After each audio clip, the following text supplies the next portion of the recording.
지금부터 생명과학과 전공을 시작하겠습니다. 저는 분자생명과학과에 재학 중인 하연이라고 합니다.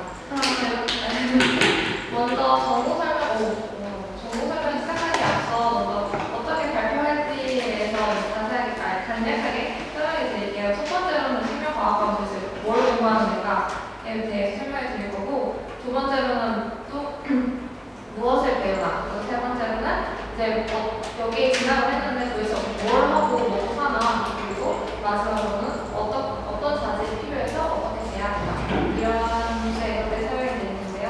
처음으로 생명과학과는 생명현상을 과학적인 방법론을 통해 연구하는 것을 말합니다.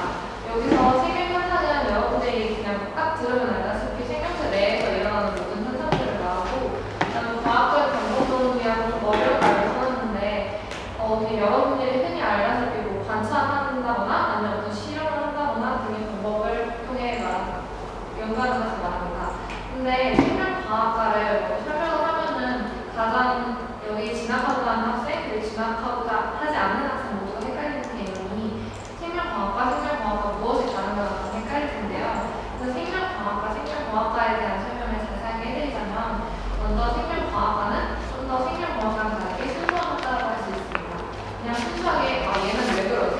얘는 왜 이런 거지?에 대한 순수한 물음을 던지고, 얘네들이 뭔가 근본적인 것에 대해 탐구한다면 생명공학은 생명과학에 대한 그런 기본적인 지식들을 바탕으로 응용하고 생명과학 기술을 더해서 뭔가 실용적인 무언가를 만들어내는 거예요.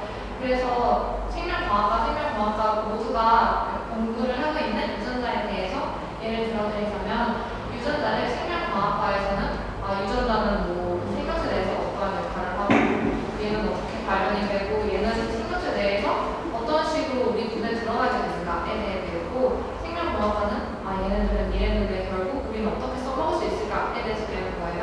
그래서 쉽게 예를 들어드리자면, 생명과학과는 풀을 배우고 도마뱀을 배우고 뭐 거북이를 배우는 거면, 생명과학과는 얘네들을 유전적으로 발현시켜서 이렇게 불을 내뿜는 무언가라든가 뭐 빛이 반짝반짝 나는 쥐라든가 이런 식으로 활용을 해내는 걸 말해요. 그래서 생명과학과에서 우리 뭘 배울지에 대해 설명을 해드릴 건데, 생명과학과의 기초 과목, 그다음에 심화 과목, 그다음에 이제 세부 전공으로 어떻게 나가는지에 대해 설명해 드릴게요. 전공 기초 과목은 먼저 일반 생물학이 있는데, 일반 생물학은 여러분들이 흔히 고등학교 생활 때 배웠던 것처럼 그냥 단순하게 생각하면 고등학교 때 배웠던 건 약간 수학 겉핥기식으로 전체적인 흐름을 배운 거라면, 일반 생물학 자체는 이 아주 조금만 더 높게 배우는 거예요. 그래서 아주 넓고, 하지만 그래도 고등학교 과정보다 조금 더 심화돼서 배우기 때문에 고등학교 과정을 확실하게 해보는 친구들이라면 그렇게 어렵거나 좀 떨어지는 영상도 느껴지지 않을 거예요. 그리고 두 번째로는 일반 생물학 실험이 있는데, 일단 생명과학을 하는 데 있어서 가장 중요한 것들 중에 하나가 실험을 해나가고 그 실험에서 어떠한 결과를 도출해 나갈 건지가 중요한데, 이런 생명과학과를 진학할 때 필요한 여러 가지 실험 기작들을 미리 배우고 1학년에 습득을 하는 과정을 의미합니다. 그래서 여기서는 단순히 뭐 실험을 하는 것뿐만 아니라 어떻게 실험 도구를 쓰고 어떻게 결론을 도출해낼 건지에 대해서도 자세히 배울 수 있어요. 그리고 세 번째로는 일반 화학을 배웁니다. 일반 화학은 생명과학이 왜 일반 화학을 배우고 있나, 이제 생명과학이면 생명과학만 배우면 되지 이렇게 생각하실 텐데, 여러분들이 생명과학을 공부해 보신 학생들은 모두 알다시피 생명과학과 화학은 약간 뗄래야 뗄 수 없는 관계가 있어요. 생명 현상을 잘 이해하기 위해서는 그 안에 있는 화학적 기반으로 이해해야 되기 때문에 일반 화학도 굉장히 중요하다고 할 수 있습니다. 이렇게 기초 과목들을 끝내면 이제 2, 3, 4학년으로 올라가면 전공 실험 과목들을 배웁니다. 전공 실험 과목들은 굉장히 엄청 많이 다양해요. 그래서 제가 자세하게 설명해드리기 힘들고 여러분들이 이해하기 쉽게 생명체 내부, 생명체 외부로 살짝 검증을 해서 설명해 드리려고 합니다. 그래서 생명체 내부에 대해서 먼저 살펴보자면, 생명체 내부를 크게 세 가지로 나눠봤어요. 동물, 식물, 미생물 등을 배우고, 그 다음에 가운데 부분은 동물, 식물, 미생물 모두 공통으로 배우는 것을 말하는데, 그래서 동물에서는 이렇게 이름이라는 학문들이 있고요. 그 다음에 말 그대로 동물 안에 있는 그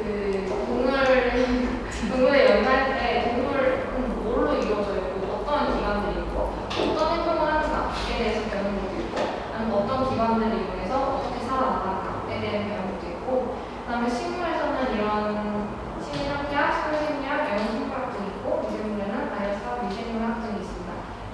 다 설명해 드릴 수가 없는 게 이거 하나하나 자체가 대학원이나 아니면 전공 심화 과정을 해서 세부 전공을 갖는 분들이 진짜 평생을 거쳐서 연구하시는 그런 분야이기 때문에 이거 하나하나 설명해 드리기 너무 어렵고요. 그리고 이제 동물식물 미생물 모두 가운데 동물식물 미생물 모두가 공통되는 분야인 뭐 생토나 아니면 그 안에 일어나는 화학작용, 그다음에 그 안에 이루고 있는 분자 등등에 배우는 공통 분야가 있습니다. 그리고 생명체 외부는 이제 생명체 내부는 생명체 하나만 놓고 본다면 생명체 외부는 생명체를 이루고 있는 그 주변 환경이나 아니면 다른 생명체 내의 어떤 상호작용 등이 되고, 그다음에 생명체 외부는 이러한 생명체와 생명체 사이의 관계, 그다음에 생명체가 다른 생명체로 어떻게 발전해 나가는지에 대해서 배웁니다. 그래서 이렇게 구조를 설명을 해봤자 전공 심화 과목이 뭐가 뭔지 잘 구별이 안 가실 거예요. 그래서 좀 더 여러분들이 쉽게 이해하기 위해서 무엇이 중요한지의 차이에서 시작된다고 말씀드릴 수 있는데, 그래서 강동원에 대해서 드릴게요. 강동원이 이렇게 있으면 각각 세계의 과학자들은 어떠한 전공 분야에서 볼 거냐에 따라서 다른 관점을 갖게 되는 거예요. 그래서 생화를 공부하시는 분들처럼 생화학 전공 과목 심화 과목에서 본다면 강동원 내에 있는 화학작용이 어떻게 일어나는가, 그리고 강동원이 어떤 화학 물질을 넣고 화학 물질이 어떠한 반응을 통해서 어떠한 물질이 되는가에 대해 배우고, 강동원의 유전학적 관점에서 보면 얘는 어떠한 유전적인 그런 과정을 통해서 강동원이 되었고, 강동원의 조상은 어떻게 되었으며 어떠한 특징들이 변해서 강동원이라는 개체가 발생되었을까에 대해 배우는 거고, 생태계학은 강동원이 생태계 내에서 어떠한 환경에서 상호작용을 갖고 어떠한 활동을 할 수 있는지에 대해서 집중을 하고, 그 다음에 강동원이 만약에 동물 다양성 이런 심화 과정에서 본다면 강동원이 왜 다른 동물과는 다르게 이러한 형질을 띄어낼까,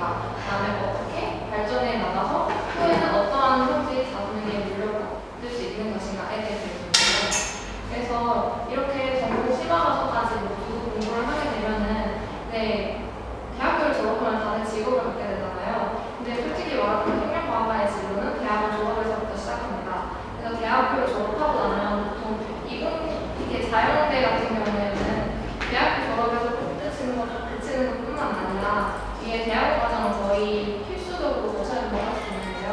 기본적으로 여기서 석사나 박사 학위를 취득해서 이제 본격적으로 직업이라는 것을 가질 수 있습니다.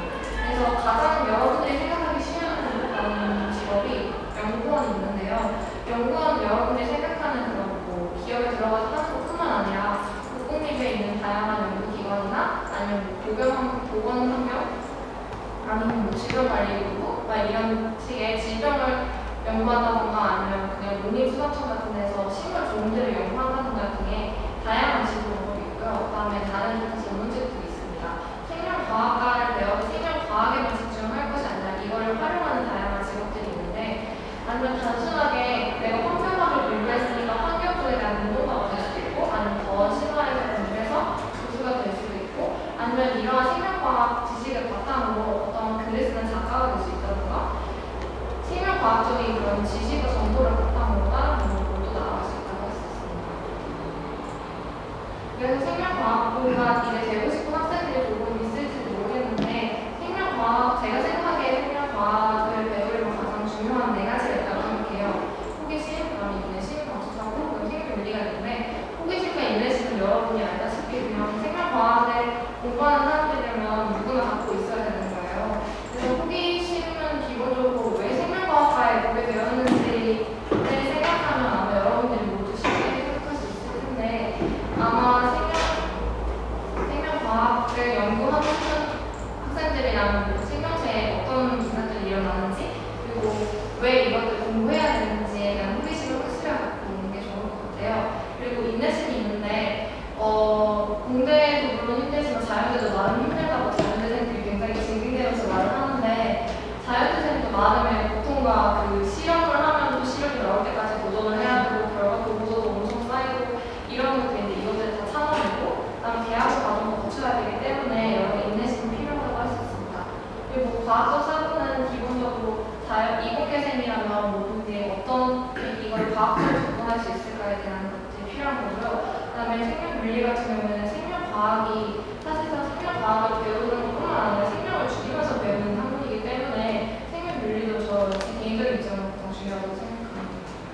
감사합니다.